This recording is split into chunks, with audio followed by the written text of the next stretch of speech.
Banks are begging to get into the game today. Of course, we'll break this down and really line up on where clarity is today, because this is going to be a very critical next few days rolling into it. We have a special guest that's going to be joining us. You've probably heard me mention Uphold before, and there's a reason I keep talking about them. Uphold makes it incredibly easy to bridge the gap between your portfolio and the real world. This has not been done before. Their Uphold debit card is the best example of that. It lets you spend your crypto or your cash anywhere Visa is accepted, all while earning 4% back in XRP on every purchase. It's the easiest way to stack rewards on your daily spending. Download the Uphold app for more and get started. So let's bring on Ron Hammond. You guys have seen Ron here on the show many times, coming in from Wintermute. Ron, how are you? I'm doing good. Apologies for the setup and the noise here. I'm in Vegas for the Rare Evo conference, but plenty to cover, and I've been on a lot of calls this morning, so ready to get into all of it. Hey, we got 7 days now brewing in, really maybe less than that if you think about it. Tomorrow's going to be a very critical day within what's happened, within clarity. And I want to kind of lead off, Ron, with a clip from Senator Lummis, and then I want to get your opinion on what she says, because it's a very interesting appeal, I think, to the industry. Take a look. I've got a lot of pent-up things to say. Just this past Friday, the National Fraternal Order of Police endorsed this bill, an organization that spent months telling us this legislation would tie the hands of law enforcement investigating crypto crime. We listened. Before any one of my Democratic colleagues tells me this bill doesn't do enough, I want to show each of you what 11 months of negotiations produces. Title I alone.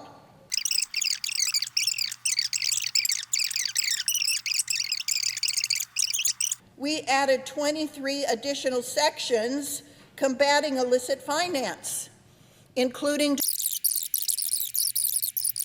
Democrats also got more than 30 wins in the agriculture division of this bill, including and requirements for digital commodity exchanges to recruit cultural diversity boards of directors.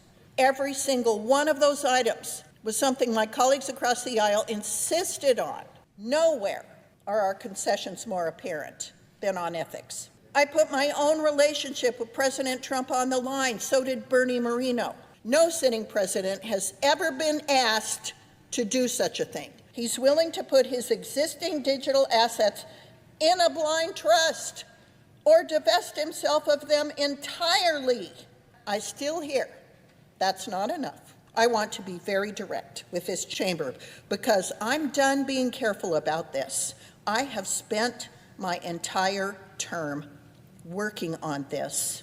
I came here to simply ask what specifically is left to give that's reasonable. Tell me the section number. My friends, at some point continuing to say not yet isn't cautious. It's a deliberate decision to run out the clock and kill a bill rather than risk a no vote on the record with constituents and industry. I have more to say. I'm going to say it. I'm going to say it before we get a vote on this bill, just not today. Ooh, so Lummis kind of throwing down the hammer there. And what I heard there was a threat. What does she know? What does she know, Ron?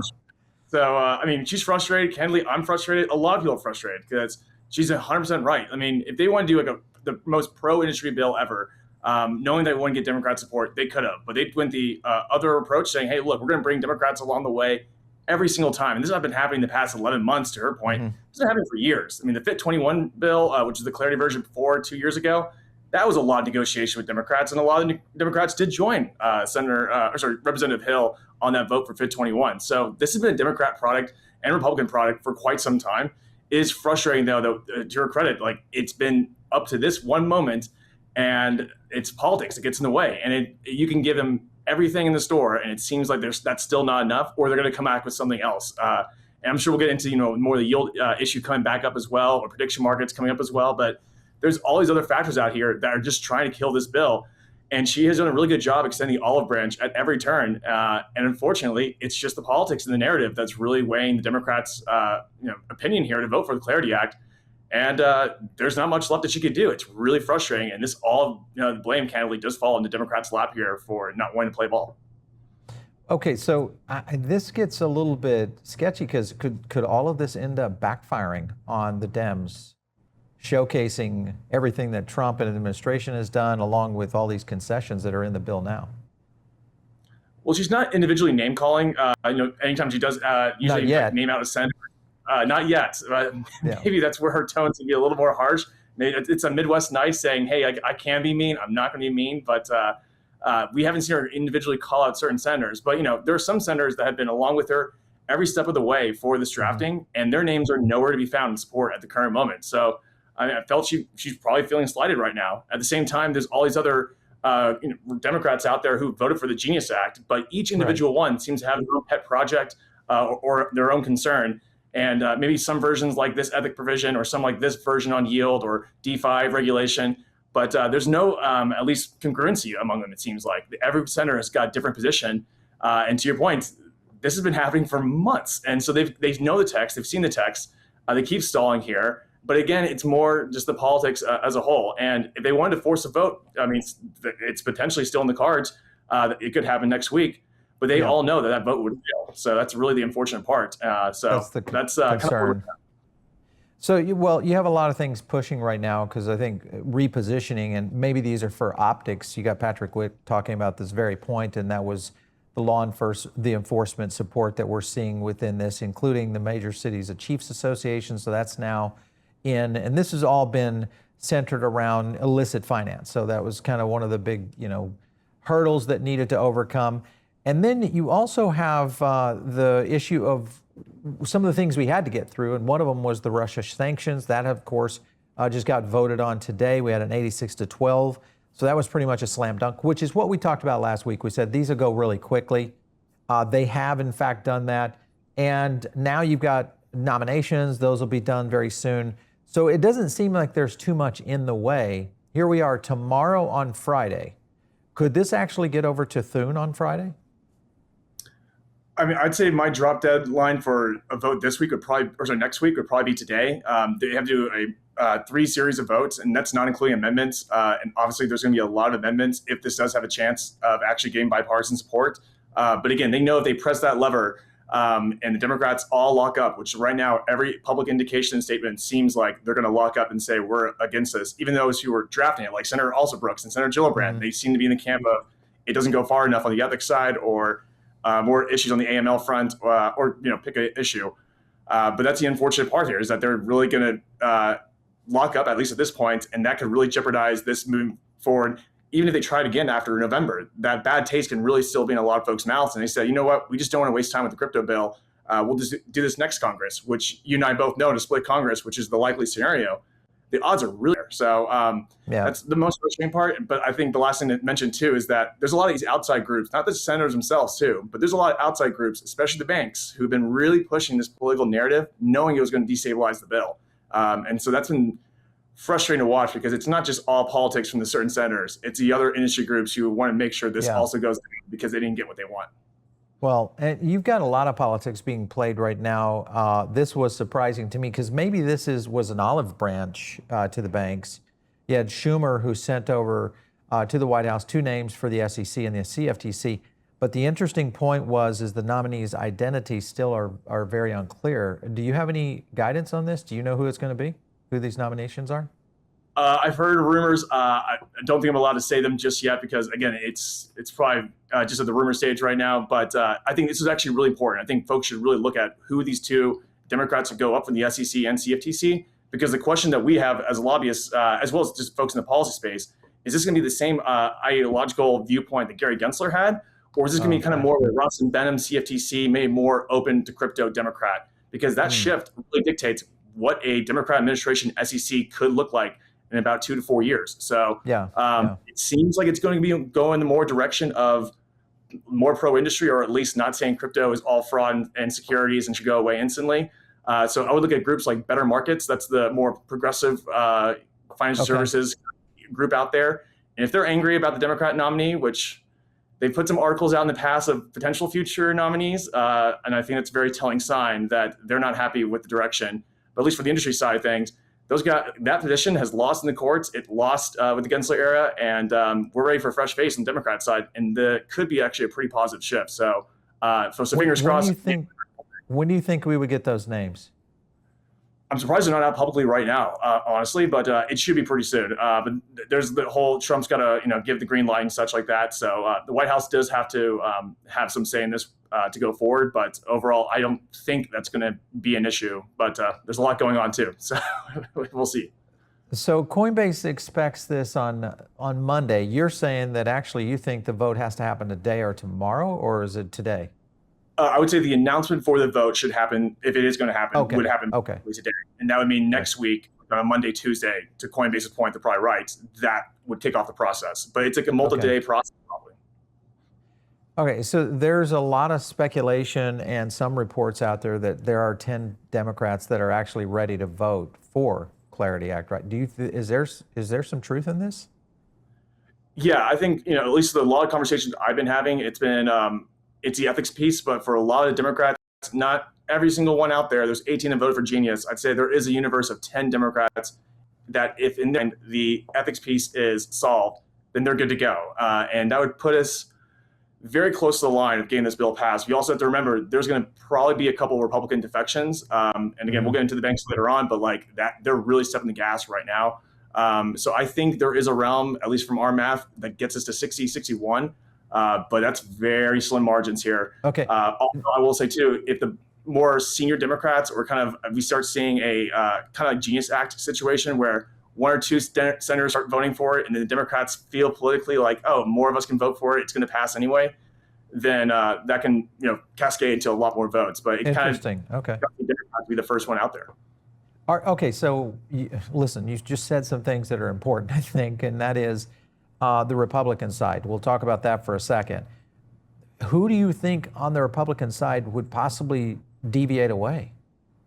So Rand Paul and Josh Hawley were the two senators who voted against the Genius Act last time.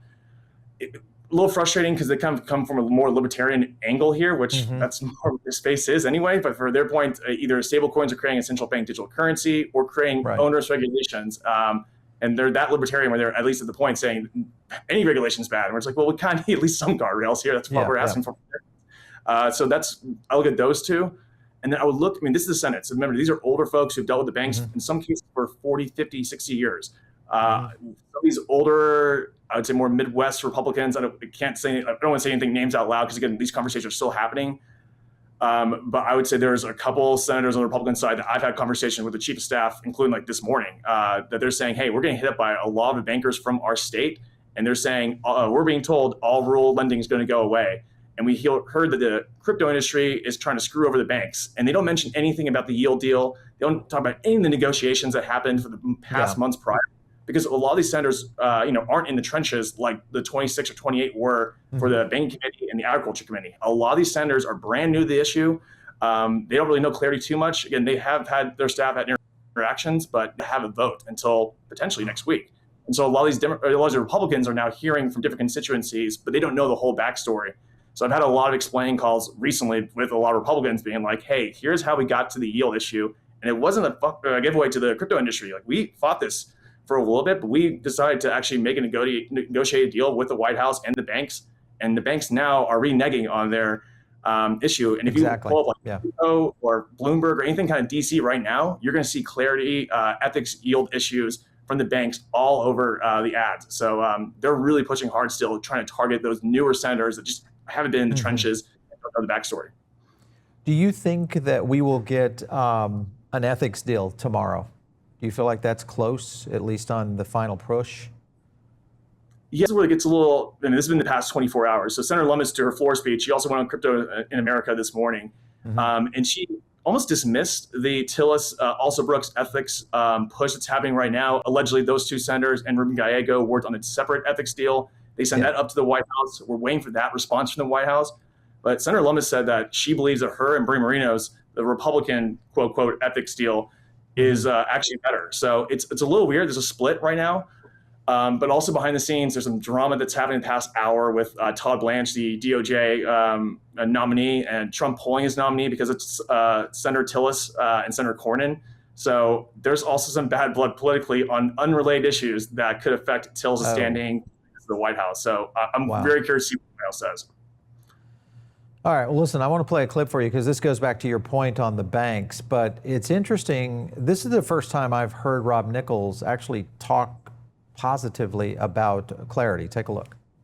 I can't think of anything that has gotten bankers more riled up than the Clarity Act. You obviously represent bankers. Why don't you tell me your side of things, what you find wrong with the Clarity Act? 2 paragraphs that were suggesting tiny surgical edits. What exactly are those paragraphs and what are the changes? There's a phrase that says they should be functionally equivalent. We want to change that to substantially similar. I mean, these are tiny surgical changes just to achieve clarity in the Clarity Act. Okay, tell me this again. Substantially similar versus what? What was the phrase that said it right now? So the current functionally equivalent is a term in there now, and we just want to propose changing it to substantially similar. Which would do what? Which is language, this is around the prohibition for offering yield, interest, and rewards, around balances and that sort of thing. So these are very tiny surgical and technical changes. By the way, Becky, what would Coinbase and others say about that change? Functionally equivalent, changing it to substantially similar. I don't know what they would say. I mean, it's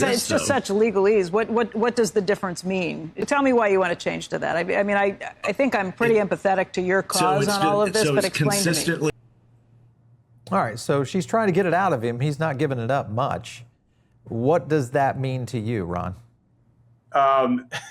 They're trying to backpedal their lobbying right here. So what's happening? So when the Genius Act was going on the yield issue, again, Circle can or issuers cannot offer yield, but there's nothing about third-party affiliates like your Coinbase and such, and that's where this entire battle is laying out for months. But the thing is, in this rulemaking, the banks are trying to close that yield or whatsoever, go through Congress, go through regulators. But here's the key: you need congressional intent. So whatever the language is, and whatever Congress said that language should look like. That is what holds the most weight here. So what they're trying to do is they're trying to just tweak a little word here so they can go to the regulators and say, see, Congress actually wants no yield whatsoever. I think the important thing to watch is some are starting to go against their own publicly now. So Goldman Sachs is a really good example, and the investment banks, as well as the custody banks, they've been going against the ABA and the ICBA saying, actually, no, we want clarity fully. We're fine with the deal as it is.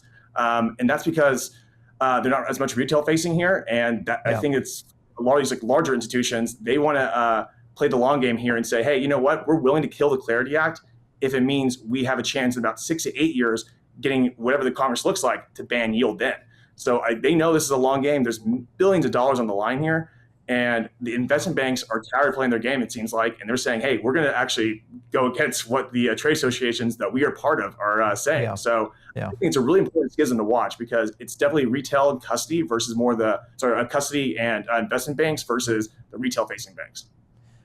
So do you think from a lobby standpoint and also from the influence that they have on senators in D.C., well, any of our lawmakers, does the institutional side of the banking industry have more pull than, say, the retail side? We even saw J.P. Morgan actually come out and say that they're for it, which is ironic coming over from Jamie Dimon, which is completely, an opposite position.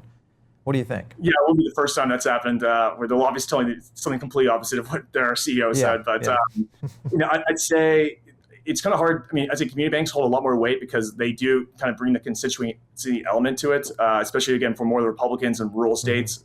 That's a very, very big lever. And, there's been mixed opinions from community banks on this bill as well. So I'd say they carry a lot of weight here.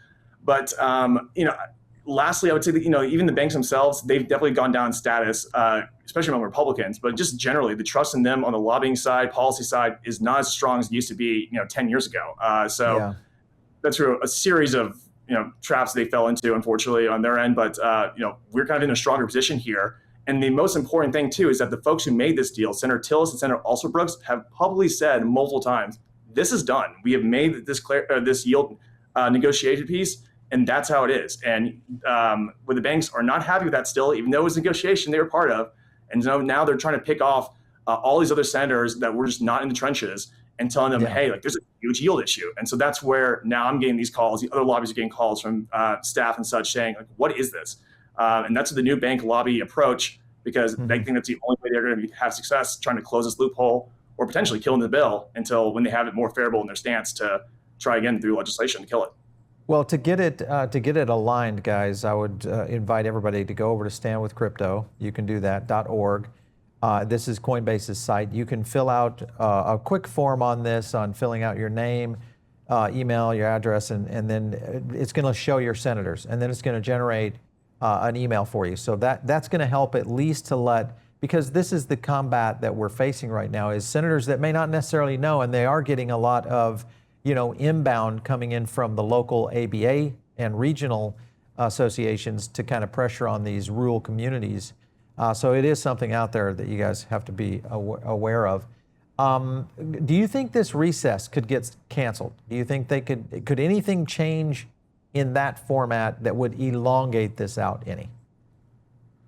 Yeah, this has been a growing issue. It's the Save America Act. It's more about voter ID. That's been a huge thing for the president. And they have canceled Senate recesses before or extended it for a couple of weeks. And usually it's just to get one or two either funding bills or something like the Save America Act through. But from a lot of sources I'm talking to and a lot of offices I'm talking to, there's a extreme wariness among the senators. They've been there for several weeks now, which they're older, I guess. But there's a viewpoint that a lot of them are tired and want to wrap it up and get back on the campaign trail and come back in September. So Trump obviously is frustrated with that. A lot of other senators are frustrated with that. But I think they're going to keep him there until the 7th. And then they'll go forward September, November, and December for back in D.C. So again, like those are weeks we have opportunities potentially for the Clarity Act. So I'm not saying that, this is a done deal, it's dead. Like there's definitely other weeks that we have in the copper. And also, like, will all this political BS kind of erode away after November? Will the Democrats win the House and feel now okay to vote on a crypto bill and not get the political backlash? It remains to be seen, but like that's frustrating too, because it's, at the end of the day, it's not the substance, it's the politics. So hopefully that doesn't wear out, but keep September. Like, it potentially is on the line. So September now is potentially in play. This changes things up a little bit because I think everybody's been looking at August being the recess for Senate as being kind of the drop dead. Right now, Ron, where would you put your odds on getting this through? For the year, I'm still at 25%. So yeah, I'm at 25 at the moment. But like, by I think end if of you year? make an end of year, yeah. Okay. Yeah, but if you make an ethics deal, like you get the White House, you get Chuck Schumer, and you get the Clarity drafters all good on one piece of ethics. To your point, I think we get 10 Democrat senators pretty much off the rip there, and we'll have to probably coax one or two Republicans to not flip, but that's enough votes right there. So so there's a scenario where one domino falls, and then all this gets into play, and I can increase that to 75, 80% chance if ethics is solved somehow, some way. All right, so that could happen as early as tomorrow. And I think there are deals being made almost as, hey, we'll do this for you if you guys give us a little bit of leeway. I was looking at Tom Emmer. He put out a tweet right here congratulating none other than, guess who? Jay Clayton, the nemesis, the arch nemesis of the Ripple community. He is now going to be joining as the Director of National Intelligence. Ron, you have to make this make sense for me, please. It's kind of funny. I have friends that work in D&I and kind of those intelligence offices, and they were calling me being like, who is this guy? What's he like? Never thought I'd have a call about like an SEC chair from my intelligence friends, but here we are.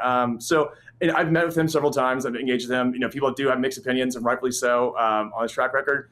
But overall, it's kind of weird to see that Trump puts a lot of trust into Jay Clayton here. He does come off, at least in my opinion, more of like his own person versus kind of like a Trump shill and doing everything he wants. I know some people disagree with that, but like overall, it's an odd pick. But there's been a lot of drama with that D&I seat, Tulsi Gabbard and Bill Puelty before that.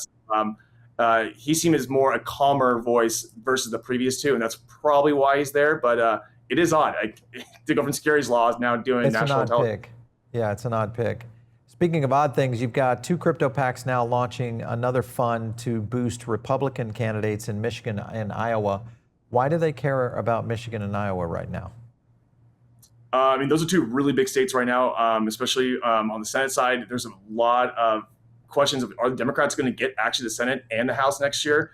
A lot of people think it's just going to be the House, but states like Texas, they're going to be contentious races. So like there's a few races that we're looking out there. Iowa's definitely one of them where Republicans likely will win that seat, but it's election year, anything can happen, but it's going to be tight. I mean, the Senate majority for the Republicans is definitely going to whittle, and the question is by how much.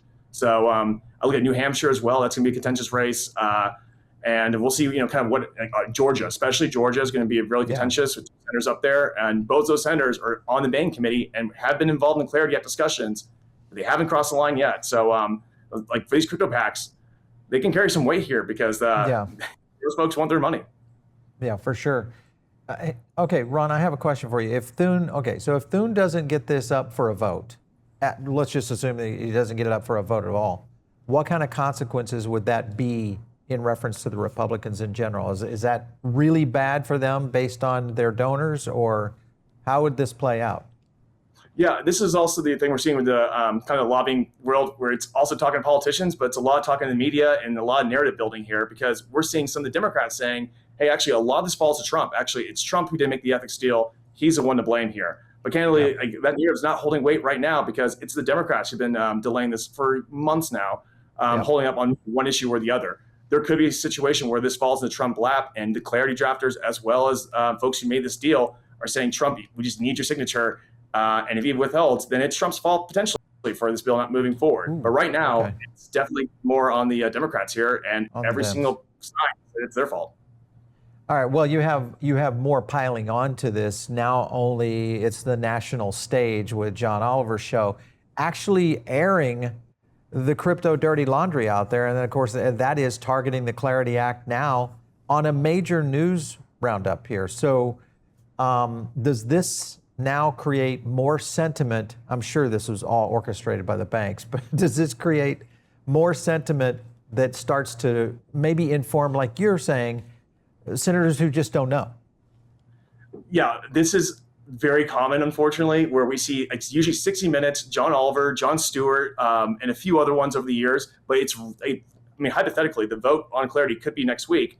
And it just so happens that John Oliver does this really long special on Clarity. And he ties everything with it's bad in crypto and Trump to the Clarity Act. And I have seen this multiple times, and it's every time a week before a big vote happens. 60 Minutes, I will not be shocked if 60 Minutes has a special on Trump and crypto over the weekend. Soon. So I've seen this play out. It usually comes from the DC communications apparatus. Don't get me wrong. I'm sure the crypto industry does the same exact thing, but the legacy media tends to lean one way, as we've seen from the past. And I'm sure Ben McKenzie's making some appearance now too on some show. So we know the cast of characters. We kind of know how they play this game. But as behind the scenes, this is all narrative. Again, you got to think about those 75 senators who just have not been in the trenches, and they're only listening to what their constituents say, kind of what the leadership is telling them, and also what's in the narrative out there. And we're seeing the other side really push the gas on trying to get this narrative that this is all horrible, the worst thing in the world, without telling you, oh yeah, 87 Democrats voted for this exact same bill a year ago. So it's 2/3 of the House voted for this. The numbers are there, and it's very bipartisan. So it's so frustrating. Yeah, and what a tightrope we are on now after all of that success with Genius Act. So obviously things are boiling down to a few days. We may have to extend our timer out now into September if we do pass up here on this session. And we'll definitely get you back. If we start rolling past August, what that's going to look like now in the remaining sessions before the midterms, which would be September, will be something to watch. Ron, thanks so much for coming in today. We appreciate it. Anytime, Paul. Thanks for having me.